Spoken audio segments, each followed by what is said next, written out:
here we have WATA. They are video game grading and authenticating experts. They grade everything from vintage, modern, homebrew, and prototype games. Submission is easy on the watagames.com website. It walks you through the entire process from beginning to end, helps you select and identify what you have, and then submit it to the experts. Would one of you like to display one of these games? Sure, yeah. So here we have a slabbed Halo Reach for the Xbox 360. Our product is very beautiful. The labels are really a work of art. The cases are the only tamper-proof cases in the industry. You cannot get into one of these and mess with what's inside without it being irreparably damaged. So we're really proud of both the security and the aesthetics of our product. What does WATA stand for? It unofficially stands for We Are the Authority. And what was the concept? Why did you create this service?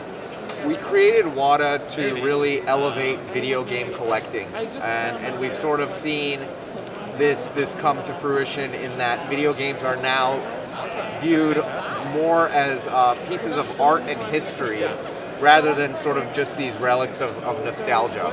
And they've been accepted by the greater collecting community for these, what they are, which is art and history.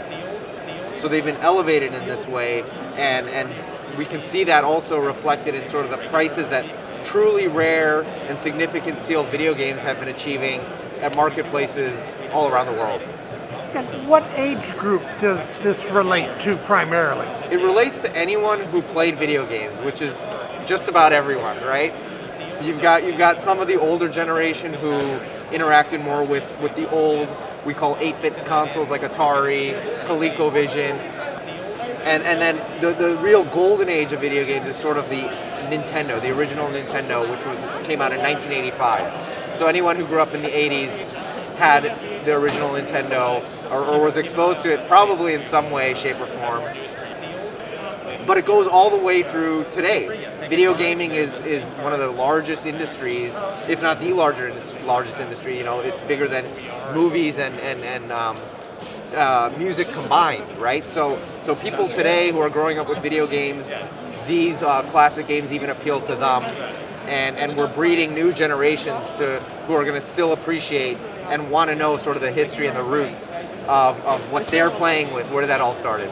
And have the video game manufacturers gotten it yet? Do they make special commemorative series? Not yet, and I think we're very close to that happening. I think, again, this is all very new. WATA has played a big role in sort of accelerating the growth and awareness of video games. In terms of the collectibles life cycle, we're still sort of at the beginning. If we're doing sports analogies, I used to say the first inning. I think we're sort of now in the second inning, and so I think we're going to see a lot more adaptation from larger companies and companies that are in gaming as well, such as you know, these big publishers and Nintendo and Pokemon. You know, Pokemon, here's another thing, started as a video game. A lot of people don't realize that. And if I wanted to take advantage of this new and up-and-coming market, what should I do? The biggest thing to do is to just educate yourself first, right? One of the big things that we're looking to do in the coming years, especially now that we're with collectors and have a lot more resources than we did as a small startup. You know, we've sort of graduated, and one of the things we're really looking to do is fulfill the need for information, right? There isn't a ton of transparency in terms of what's something worth, right? What are the variants on this? What makes this version of the game 10 times more valuable than this other version? And so we're going to be putting out a lot of educational materials, but in the meantime there are communities that you can join online, start engaging with other collectors, and really start to educate yourself, and visit WATA, look at our resources, and start with what means something to you, right? If you buy something that depreciates in value, but it has value to you and significance to you, then you still win.